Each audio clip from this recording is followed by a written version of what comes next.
Welcome to Where Are They Now? 2011 MLB Draft Edition. Hit the music. Huh? We don't have a theme song? Well, luckily I brought my trusty imaginary piano. Where are they now? Bum bum bum bum bum. They were drafted so long ago. Now we don't even know. Where are they now? Bum bum bum bum bum.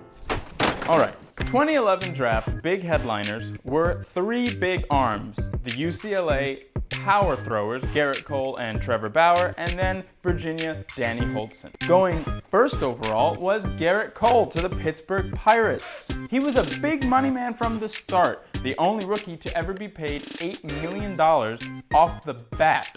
But you all know his story. He had 5 solid years on the Pirates, then he got traded to the powerhouse Astros, where he was top 5 in Cy Young voting 2 years in a row. Then he got his big deal on New York Yankees, becoming the highest paid pitcher in MLB history. A first overall pick, well paid off. Going second overall, the Seattle Mariners went with Virginia's Danny Holtzen. Now, Danny Holtzen is one of the sadder stories in MLB that's quietly all too common. Although he had a great rookie season in the minors, he had major surgeries, a couple of them in fact, and it had him miss out on 5 straight years of baseball action.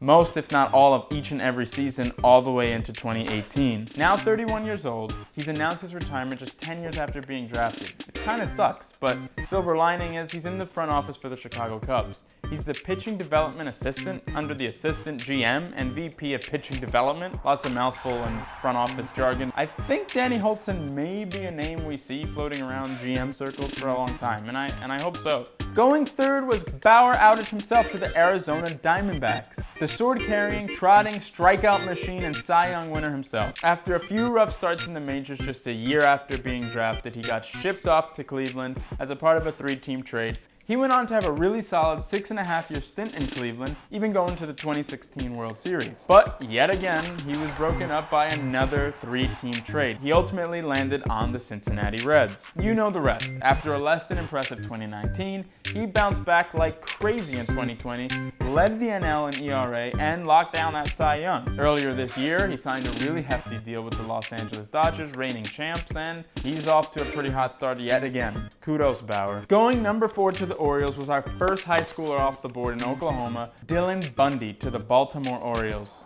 He struggled a lot in Baltimore, I'm not gonna lie, but now that he's in a new home in Anaheim, he seems to have found a groove. He's not amazing, but he's a pretty serviceable ace on a team that's had its pitching struggles.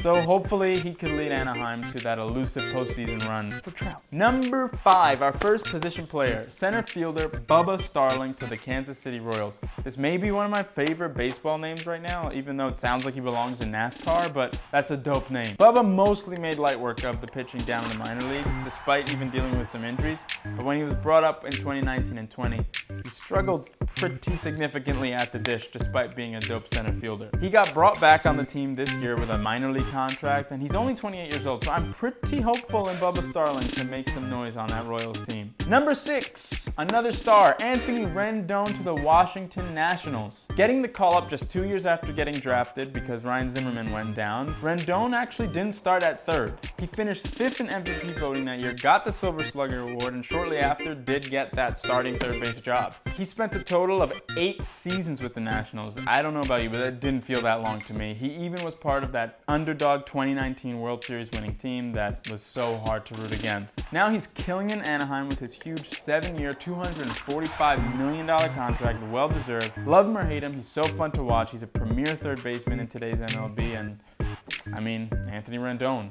Top 10 pick. Yup. Ringing in at number 7, another Arizona Diamondbacks pick, Archie Bradley. He came out of high school as a starter. He went into the minors, did some more starter stuff, got brought up in 2015, did some more starter stuff, but wasn't very good. He got hit in the face with a pitch, a line drive right back at him. That was a pretty gruesome, notable thing to happen to him, but he got moved to the pen after that, and that kind of was the best thing to ever happen for him.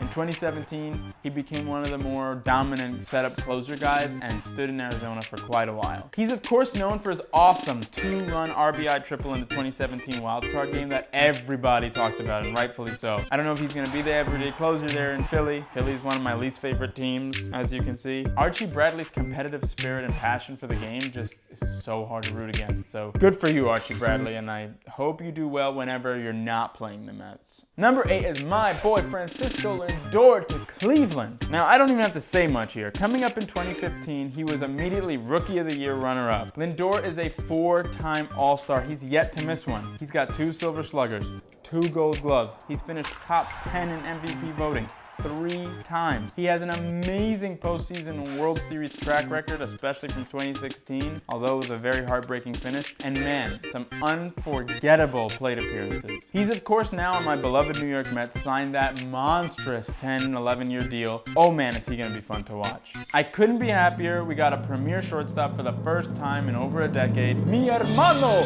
Francisco Lindor! Going back-to-back on the stud Puerto Rican shortstops is Lindor's bestie Javier Baez, going number 9 to the Chicago Cubs. Coming up in 2014, Baez platooned all around that infield for quite a while actually. His glove is just that magical, as his nickname suggests. He was hitting like crazy all along no matter where you put him, and it really took the Cubs a while to put him at that everyday shortstop position that he so obviously belongs at, waiting till 2019 to give him that for good. El Mago just does it all. I'm confident he'll bounce back from that really rough 2020, and he's a free agent after this season, so he's gonna get that big paycheck. At least he deserves to. And to round out our top 10 picks from 2011 is Corey Spangenberg to the San Diego Padres. Spangenberg looked unbelievable in his minor league career. He was brought up in 2014, and he would deliver when he was healthy, which was rare. He would get hot, get hurt. Never being able to assert himself as a presence in that lineup, he ended up kind of just floundering in that 40-man, up and down from AAA and the majors for the rest of his career in the Padres. He got cut in 2018, signed a minor league contract with the Brewers, and then got cut from the Brewers. For the past couple of years, he's made a name for himself for the Saitama Seibu Lions. I don't watch much NPB myself, I'll be honest, but he's making a lot of money and doing a lot of great things over there, and maybe he'll make one of those rare comebacks to MLB one day. He's pretty young, I'd love to see that. Finally, to wrap up this Where Are You Now 2011 MLB Draft Edition are a couple of big steals. First up, going 45th in the supplemental round was Trevor Story to the Rockies, a solid shortstop and a solid steal by the Rockies. Going 52nd in the supplemental round was Blake Snell to the Tampa Bay Rays. A Cy Young winner, a dominant lefty, and a guy that just delivers constantly to a team that just makes aces. But honestly, who really takes the cake here, and I couldn't believe it when I saw this, was Mookie Betts. Going 5th, 172nd overall as a shortstop out of high school. What? 172nd overall? Mookie Betts is top 2 in MLB right now, in my opinion, number 1. That's ridiculous. What a steal. Well, that wraps up Where Are They Now 2011 MLB Draft Edition. Hit my music. Where are they now? Bum, bum, bum, bum, bum.